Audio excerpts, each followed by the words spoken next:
Salve, salve, querido povo de Deus.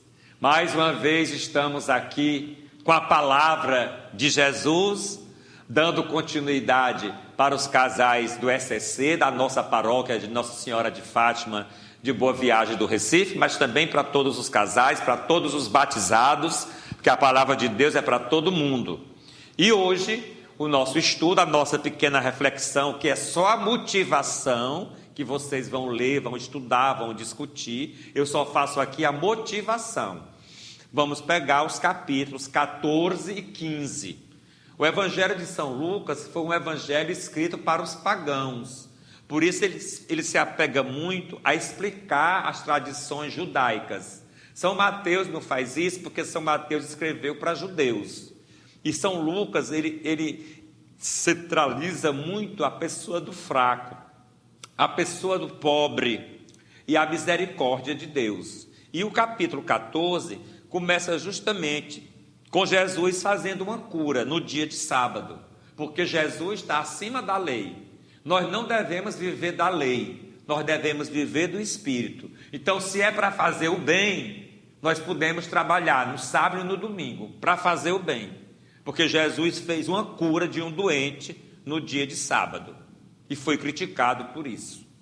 E logo em seguida ele fala da humildade, que é tão importante, que eu falei também no vídeo anterior, dos capítulos 12 e 13. Agora Jesus cita essa parábola daquele banquete, que a pessoa deu uma festa, né? A gente pode trazer para os casamentos de hoje. Aí as pessoas escolhiam os primeiros lugares, os lugares mais privilegiados. E enquanto Jesus nos ensina que às vezes chega o dono da festa e manda essas pessoas sair e dar o lugar que estava reservado para outra.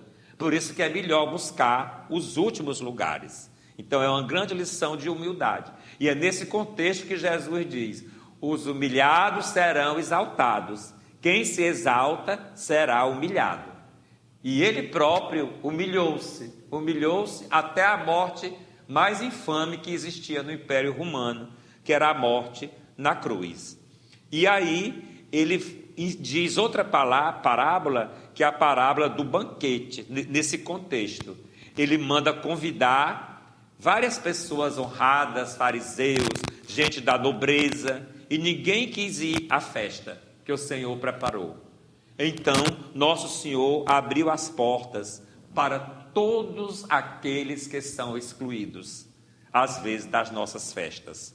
Aqui no capítulo 14, no versículo 21, Jesus diz: saí sem demora pelas praças e pelas ruas da cidade, e introduzi aqui no banquete pobres, aleijados, cegos e coxos.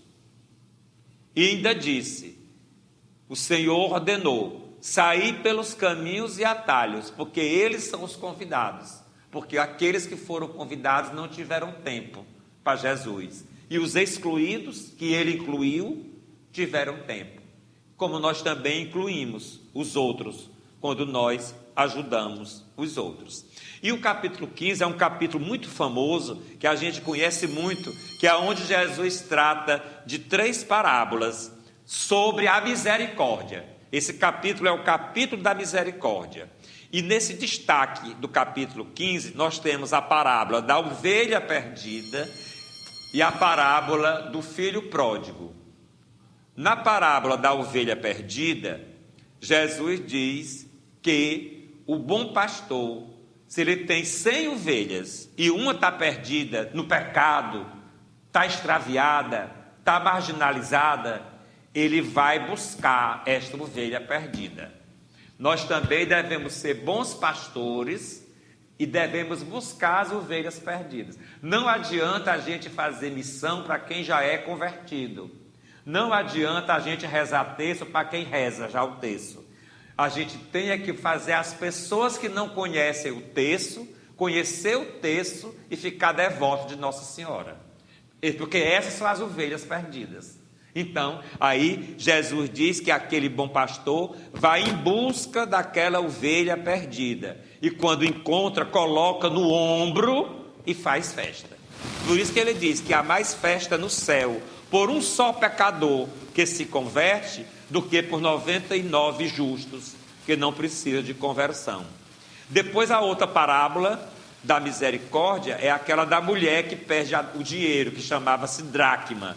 Ela perde e ela vai procurar, que aquele dinheiro era precioso para ela. E quando ela encontra o que estava perdido, no caso o pecador, Jesus aqui está usando uma metáfora, né? A moeda perdida é o pecador que se converte. Aí ela chama as amigas, se regozija e dá uma festa.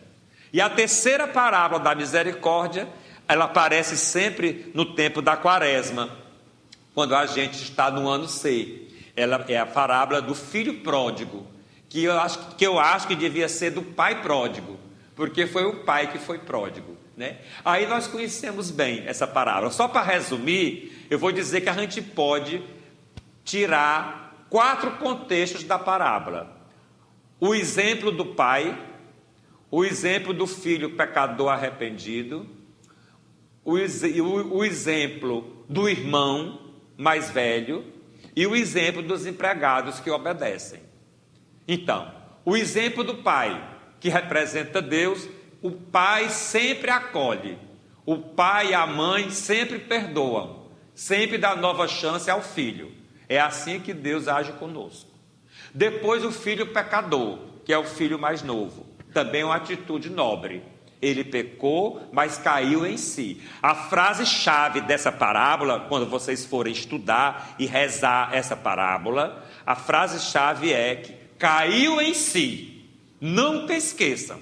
Enquanto a gente não cair em si, a gente continua fazendo errado, pecando, saindo da lei do Senhor. Foi quando ele caiu em si, no sofrimento, que ele disse: vou voltar para o meu pai. E o pai estava todo dia esperando. Deus todo dia nos espera. Mas aí o filho mais velho ficou enciumado. É uma atitude negativa que infelizmente nós encontramos também no mundo de hoje. E ele diz: este teu filho, não chama nem de irmão. Também Jesus nos diz se o filho mais velho se converteu e entrou na festa. Nós vamos saber na vida eterna. E bonita também a obediência dos servos ao pai, preparando a festa para receber o filho convertido.